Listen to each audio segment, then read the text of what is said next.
Hariom happy thoughts. समझिए हवा में गुब्बारे वाले ने 3 गुब्बारे छोड़े हैं, एक लाल रंग का, एक पीले रंग का और एक नीले रंग का।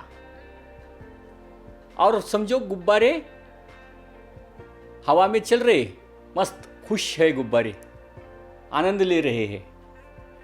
और क्या हुआ, उस गुब्बारे वाले ने तीनों गुब्बारों को नीचे लिया और तीनों गुब्बारों में से वायु को निकाल दिया। तो लाल रंग का गुब्बारा क्या कह रहा है, मुझे वही वायु चाहिए जो मेरे अंदर थी। पीले रंग का क्या बोल रहा है, मुझे वही वायु चाहिए थी, मुझे मेरे अंदर थी। हो सकता है क्या? नहीं हो सकता।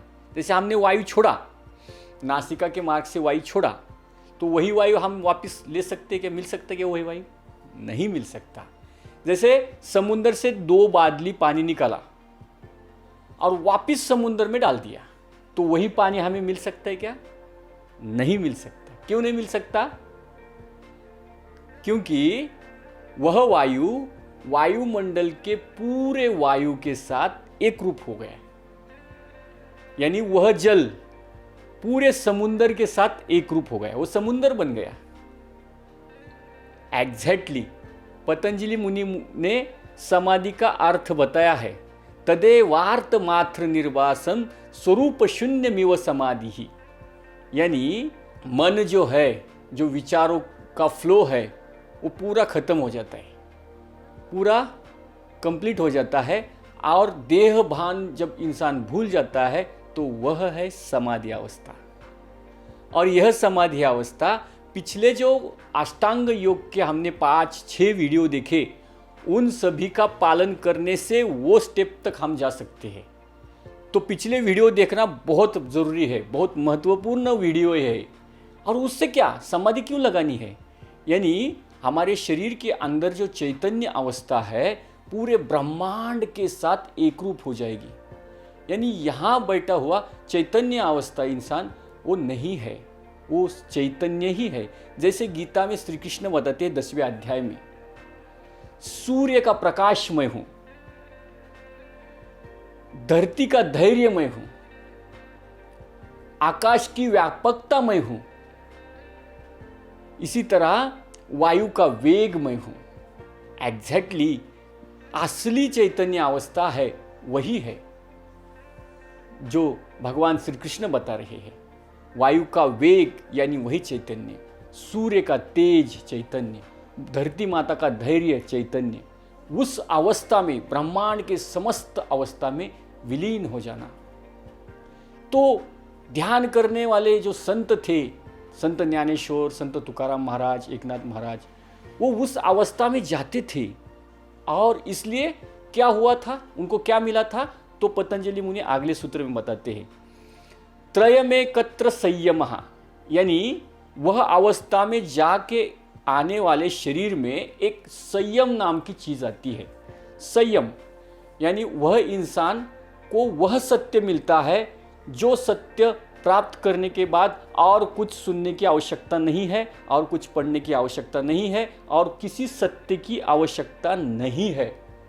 वह सत्य, अंतिम सत्य वह मिलता है।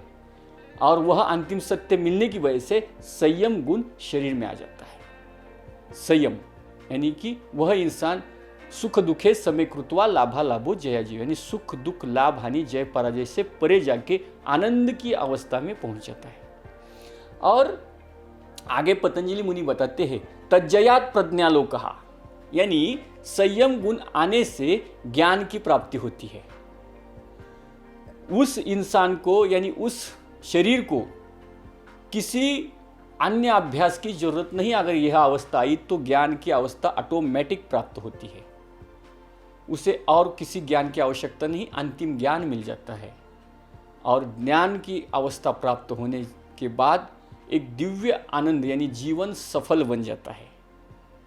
इसलिए हमें उस अवस्था तक जाने के लिए मानव देह मिला है।